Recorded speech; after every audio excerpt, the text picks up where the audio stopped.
శుభోదయం మిత్రులారా. మన స్టూడియోకి శ్రీరాములు గారు అనే పెద్ద ఆయన వచ్చాడు.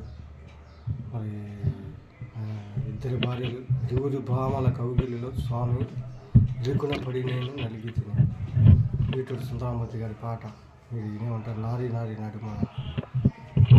తీసుకుంటే వాళ్ళ సలహాలు పార్ట్ 5 ప్రోగ్రామ్కి స్వాగతం.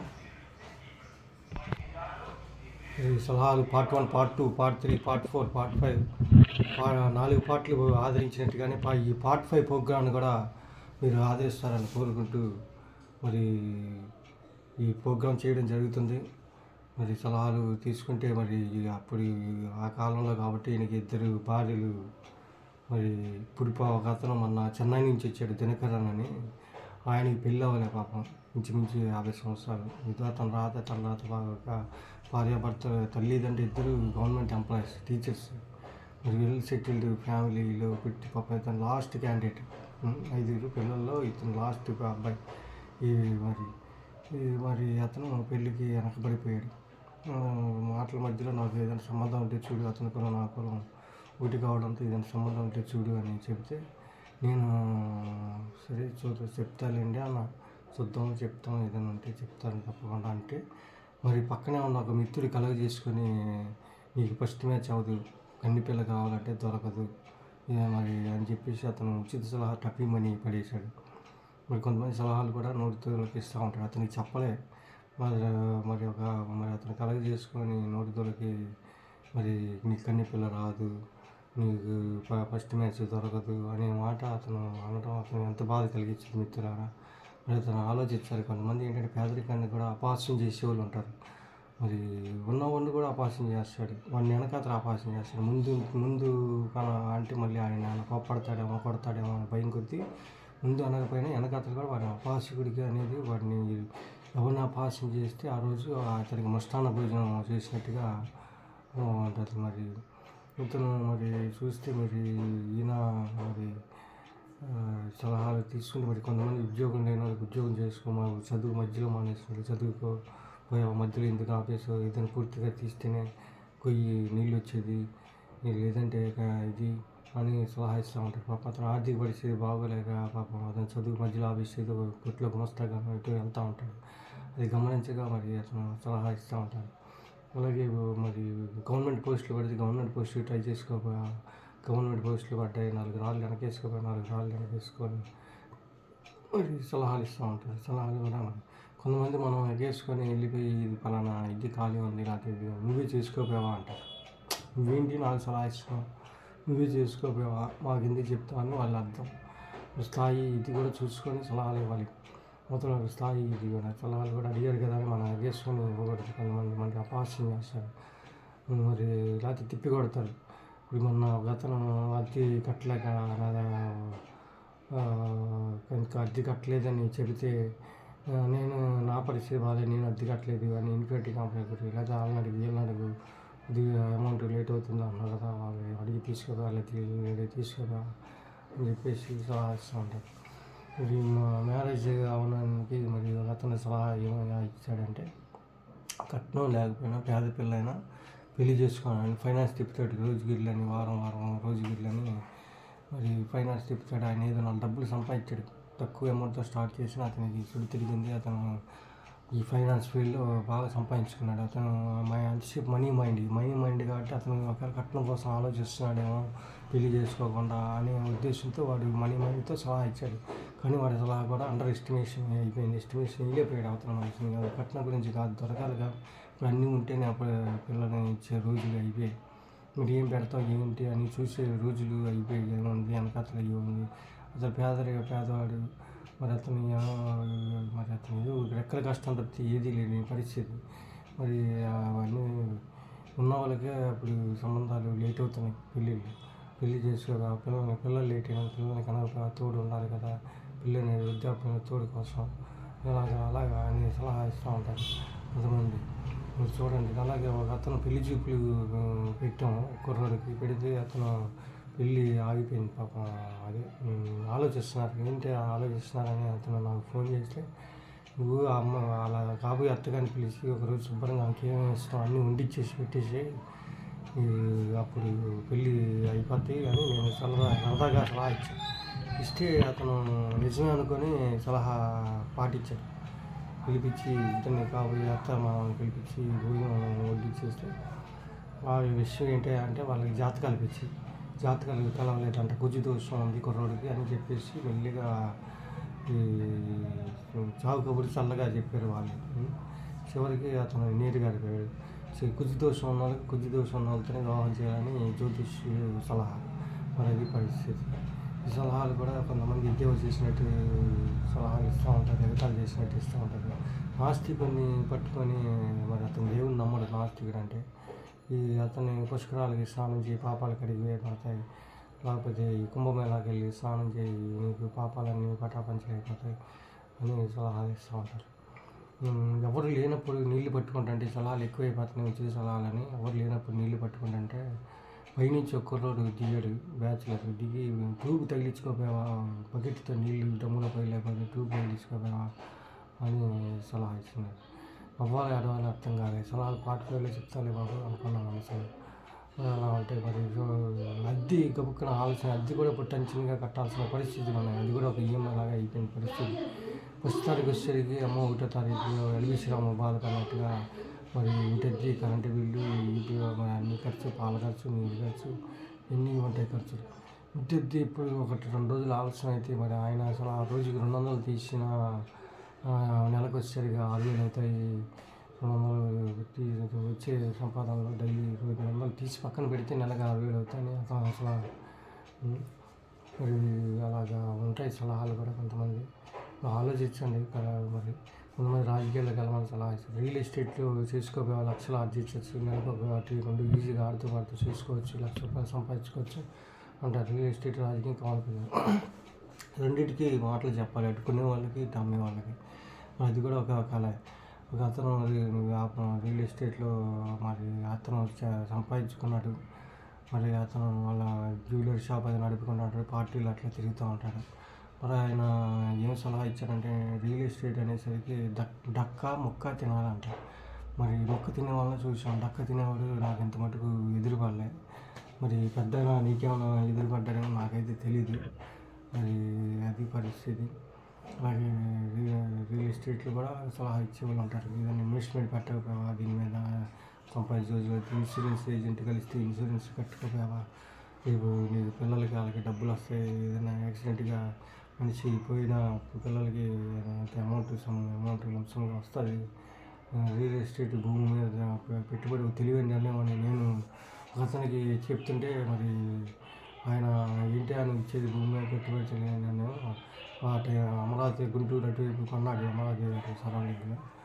ఆ టైంలో అది రాజధాని అవ్వలేదు. ఆ టైంలో ఆయన ఏంటి భూమి మీద పెట్టుబడి రేట్లు పెరగలే, అలాగే ఉన్నాయి పడుకున్నాయి అదే అన్నాడు. ఆ తర్వాత అమరావతి రాజధాని అవ్వడం, రేట్లు పెరిగి మళ్ళీ ఆయనే పిలిచి ఏంటి నువ్వు అన్నది నిజమే, భూమి మీద పెట్టుబడి తెలియని అతను కొంతమంది స్టూడెంట్స్ని చదివిస్తూ పేద విద్యార్థులు 100-200 మంది పిల్లల్ని తన స్తోమతకి తగ్గట్టుగా అతను చదివిస్తున్నాడు.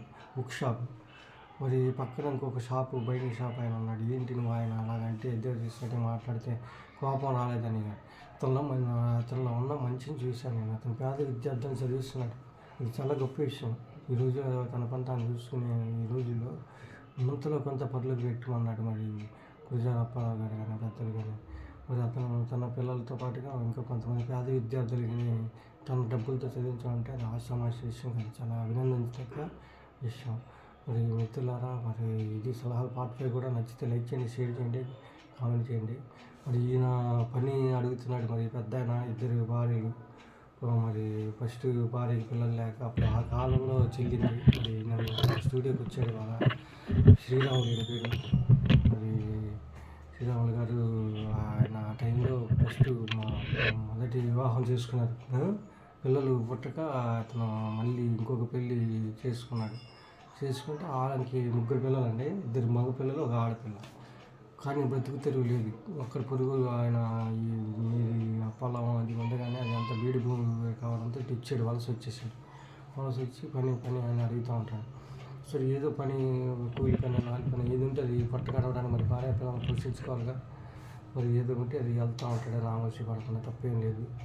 మరి పని అడుగుతున్నాడు. నేను అతనికి ఏం సలహా ఇచ్చానంటే, పని ఈ వయసులో ఎవరు పెట్టుకుంటారు, ఏదైనా వాచ్మెన్గా కానీ ఏదైనా వెళ్తాను అంటాడు.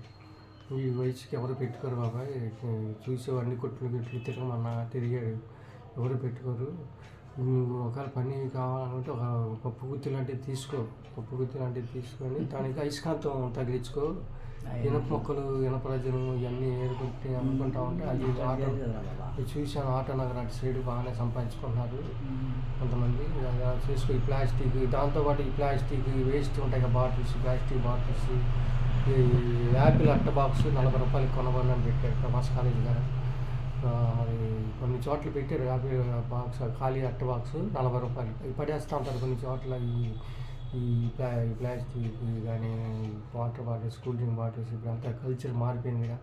మినరల్ వాటర్ బాటిల్స్ తాగుతున్నారు ఎక్కువగా, కూల్ డ్రింక్స్ అవి తాగుతున్నారు. ఎండాకాలం వచ్చిందంటే ఎంత వేస్టేజ్ అంతా కూడా హెల్త్ కొంత వేస్ట్ అని మరి అవన్నీ ఎరుకోవచ్చు. తర్వాత ఈ పప్పు గుత్తికి తగిలించే లాంటిది ఒక కర్ర పిడి లాంటిది కట్టుకుంటే దానికి అయస్కాంతం ఈ కుబ్బ తగిలించుకున్నాడు అనుకో, దాన్ని వెళ్తా ఏదో నట్లు బోల్ట్లు ఏదైనా వేస్ట్ ఐరన్ గీరన్ అంటే దాన్ని అతుక్కొని వస్తాయి. దాన్ని పట్టుకొని నువ్వు ఏరుకొని అమ్ముకొని అని అతనికి సలహా ఇచ్చాను. అతను అది నచ్చక మరి తీసుకోవడం సలహా అది అతని ఇష్టం. పిల్లలు చదివిస్తున్నాడు ఆయన స్థానం తగ్గట్టుగా చదివించుకుంటున్నాడు. మరి గడవాలి కబుక్కుని పెద్ద వయసు ఏజ్డ్ మనిషి, మరి అతను కూడా మరి కబుక్కుని పిల్లలు పెట్టుకోవాలన్న ఆలోచిస్తారు. జీతం కూడా తక్కువ. సో మరి ఆయన స్టూడియోకి వచ్చాడు. మరి అతనికి మంచి ఉద్యోగం దొరకాలని కోరుకుంటూ భగవంతుని కోరుకుంటూ మరి వీడియో అంతటితో ముగించడం జరుగుతుంది. మరి ఆ రోజులు దొరికాయి మరి భార్యలు కానీ, ఇద్దరు భార్యలు ఆ టైంలో జరిగింది. ఇప్పుడు ఒక భార్య ఒక పిల్లలు కావాలన్నా కూడా అప్పుడు విల్లాలు పెట్టాల్సి వస్తుంది. భార్యకి తల్లిదండ్రులకి విల్లా పెట్టాల్సి వస్తుంది, పిల్లకి ఒక విల్లా పెట్టాల్సి వస్తుంది. పిల్ల పేరు మీద పిల్ల తమ్ముడు కానీ అన్నయ్య కానీ ఎవరైనా ఉంటే బ్రదర్స్ వాళ్ళకి విల్లాలు పెట్టాల్సి వస్తుంది.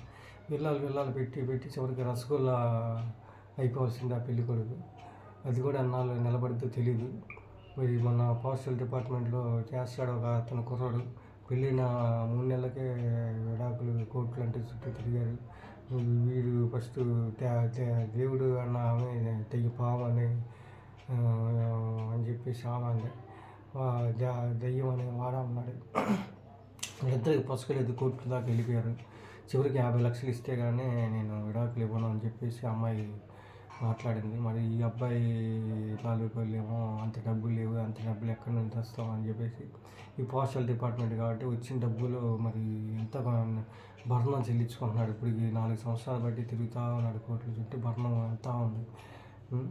మరి వివాహ వ్యవస్థ కూడా అలాగా చిన్నాభిన్నం అయిపోయింది.